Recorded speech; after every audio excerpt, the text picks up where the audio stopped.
But let's look more carefully at some of the issues that are derived that will dominate the public interest and certainly focus our public policy challenges in the coming decades. But first, let's look at what happens to the ocean, because the oceans are the major player in this game. And the reason for it, most of the water is there, most of the evaporative processes are there, and so forth. And so we argue that the oceans control both the speed at which, or the timing, and the magnitude of the changing climate on the planet. And that's because most of the heat ends up in the ocean. All of this talk about reductions in sea ice or melting of glaciers or warming of the planet, all of that's in less than 10% of the energy exchange between us and the sun. Most of it goes in the ocean, and we'll see what that does to us. But now let's run a little experiment. Let's run our computer models, and we can do this with many and have done so and published it throughout the world. This happens to be done by the Brits at the Hadley Centre. And let's ask the question, what would the world's oceans look like if we did not have any greenhouse effect over the past 40 years? And what the computer model suggests is it would have to be in that blue zone, that vertical line in each of these pictures, from the far left, which is the North Atlantic, the middle is the North Indian Ocean, and the far right is the North Pacific. And that says that the ocean temperatures ought to be there. Well, let's run the computer model again, only now we're going to let all the things happen, whether it be increased greenhouse warming from the use of fossil fuels to the reduction that caused cooling from Mount Pinatubo, the volcano that exploded. And we asked the computer, what should the temperature of the oceans look like? And it says it would be the green. And now let's take the literally millions of data points from the ocean observations over the last 40 years and plot those. Those are the observations, and those are all the red dots. And if you ask the question, what is the statistical relationship between the red dots and the computer model, is better than 95% confidence that the data from the model follows the actual measurements. And we've done this for the southern oceans, and we've done this for a number of other computer models, and they all end up saying the same thing. And this is sort of the silver bullet, as Tim Barnett, the author of this paper, suggests, that it's pretty clear that we, the humans, are really causing the warming, particularly over the last 40 to 50 years. But that has a significance, and then we ask ourselves, what's happening as a consequence of those red dots warming the ocean, or reflecting the warming of the ocean? And that's what causes most of the sea level rise. Because if you ask yourself, what happens to water when it gets heated just a little bit? Since it's bounded on the bottom and on the seashores, the only thing that can happen is the sea will rise as a consequence, even of that small amount of warming.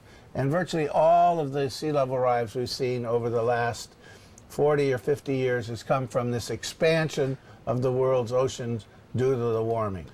Well, that's going to cause some sea level rise around the planet, and there's been many estimates now of the effect of about a meter, and most of us in the science community are suggesting that we'll probably get close to a meter by the end of this century. There are others who are suggesting it will be considerably more. But here's what happens to southern Florida with just 3 feet, 1 meter of sea level rise. Part of that is the rise that goes over the Everglade part, and part of it is what we call inundation, because the storms will eat away at that new shoreline that's not been hardened by many hundreds of years. And you can see lots of red spots all around Florida. The launch pads of Cape Canaveral or Cape Kennedy are virtually gone. And look at what's happened to the Keys. They disappear. But to places like this Mississippi Delta and New Orleans. New Orleans is right in the middle of that largest red part over towards the right. And this is just 1 meter, 3 feet of sea level rise.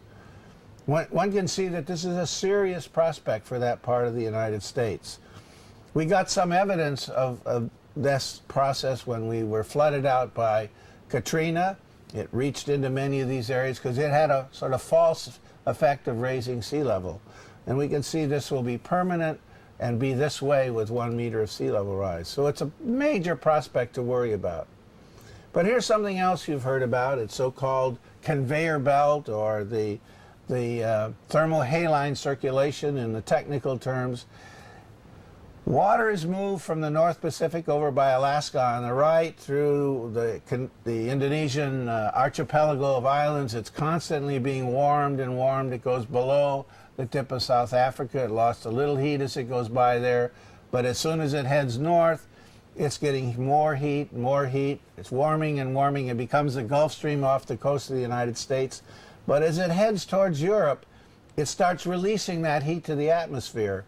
And two things happen when that occurs. First of all, that heat warms Norway and Sweden far more than what we have on the North American continent. But the most important part of it is that as it moves that direction, that evaporative process that has caused the heat to be gone into the atmosphere, and the sea becomes more salty, that water is among the heaviest parts on the planet.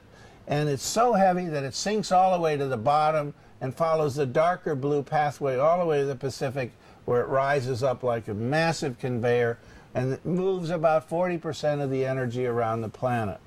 It's a little more complicated than that. You have the spaghetti diagram where you can see the red coming into that northern Atlantic. You see Greenland right there in the middle, and the ice pack in the far north. And as that cooling process occurs and it gets heavier and heavier, it sinks down and becomes the blue. People ask, well, has this ever shut down? And it has. It did so about 12,000 years ago as we came out of the last ice age. And we can see the effect of this shutdown or slowdown by seeing what's happening to the saltiness or the salinity of the North Atlantic waters. On the left, we had fairly salty water back in 1967 to 1972, but as we moved closer to the past 10 years, you can see the salt content is less, and that's due to the result of massive amounts of fresh water being dumped from the glaciers into this region and making it less salty. So we know that there's a process underway. Whether this will shut down is not clear in any time scale soon, probably not over the next 100 or so years, but the prospect for years thereafter suggests that something like this would happen. There'd be some circulation of these colder waters, but the massive warm water would move south, but there would be no loss of energy on the planet, just putting it in a different place. So while Norway would be cooler than it has been in the past, by maybe as much as several degrees on average, but Spain and southern France and other parts of lower part of Europe will be much warmer. So we have a redistribution of heat, no loss of heat, but a major change that will be very difficult for people to understand when a place gets cooler in a place that's actually overall warming much more rapidly.